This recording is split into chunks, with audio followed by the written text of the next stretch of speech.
Estudantes da Escola Básica e Secundária de Sobreira, do 8º e 10º anos, editaram esta terça-feira, 26 de novembro, o Jornal Notícias e participaram do workshop sobre a União Europeia.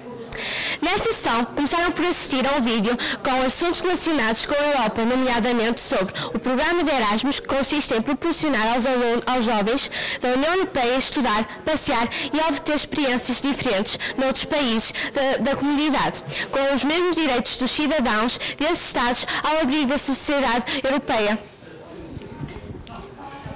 Posteriormente, houve esclarecimentos sobre a Comissão Europeia e a sua relação com a comunidade mais jovem. Seguiu-se um alerta relacionado com o perigo das redes sociais. E alunos aprenderam sobre as regras para a elaboração de uma notícia, onde ficaram a saber mais sobre as chamadas fake news, que consiste em notícias falsas e o quanto elas podem ser perigosas. Neste workshop foram formados grupos em que todos os alunos tiveram diferentes atividades e foi-lhes dada a oportunidade de encararem o papel de pequenos jornalistas, com a criação de um noticiário em vídeo. Em direto do Media Lab, do Jornal de Notícias, os repórteres do Falando da Europa, Flávio Pacheco, Leonor Guedes e Rita Nogueira. Os estudantes do 8º e 10º ano da Escola Básica e Secundária de Sobreira, de Paredes, a convite do Espaço Público Europeu, vieram ao Jornal de Notícias no Porto. Os jovens tiveram a oportunidade de assistir a uma exposição oral de Jorge Félix Cardoso, coordenador e embaixador da campanha E de Europa, projeto do Conselho Nacional da Juventude com o apoio do Parlamento Europeu para as eleições europeias de 2019, que alertou sobre a desinformação, fake news, com assuntos relacionados com a Europa. Os estudantes trabalharam em diferentes formatos jornalísticos. Passamos agora a emissão para o nosso repórter exterior, Sandro Gonçalves. Obrigado, Margarida Rego. Estou aqui com o Jorge Cid Cardoso, consultor em Comunicação e Assuntos Europeus, a quem me faz algumas perguntas. Acha que a profissão dos médias está ameaçada e tem vindo a perder força pelo excesso de fake news? Sim, não é a principal causa do problema dos média, mas sem dúvida que não tem ajudado. E, de certa forma, as pessoas ficam com uma sensação de que é a imprensa, em parte, culpada por este fenómeno e, portanto, isso faz com que a imprensa perca alguma credibilidade junto do grande público e, portanto, certamente que não ajuda. Como tem este fenómeno? Eu costumo dar algumas dicas, portanto estamos a falar a nível individual. Convém conhecermos o contexto das coisas de que estamos a falar, portanto dominar os temas, e se não dominamos os temas, ter mais cuidado com o que estamos a ler. Depois, olhar sempre para as fontes. As fontes são importantíssimas. Só podemos ler fontes de confiança quando são temas que não conhecemos, porque senão arriscamos, de certa forma, a acreditar em mentiras, em coisas que não são verdade. E depois, é sempre muito importante ter uma atitude crítica. Okay? Pensar sempre, será que isto é plausível? Será que isto faz sentido? E só depois então formar uma opinião. Posso explicar como funciona o seu trabalho? Sim, eu estive a fazer algumas campanhas de sensibilização para a importância da União Europeia durante as eleições europeias e, portanto, no fundo o que eu fazia era escrever sobre os assuntos do dia-a-dia da União Europeia e sobre o seu funcionamento, explicar um pouco, e também fiz alguns eventos em universidades e em escolas onde falava com grupos de alunos e tentava responder às suas dúvidas, aos seus anseios e explicar e motivar porque é que é importante participarmos como cidadãos europeus e, sobretudo, nesse momento de eleições europeias. Obrigado, Jorge. De volta ao estúdio. Em direto do Media Lab, do Jornal de Notícias, os repórteres do Falando da Europa, Sandro Gonçalves e Margarida Rego.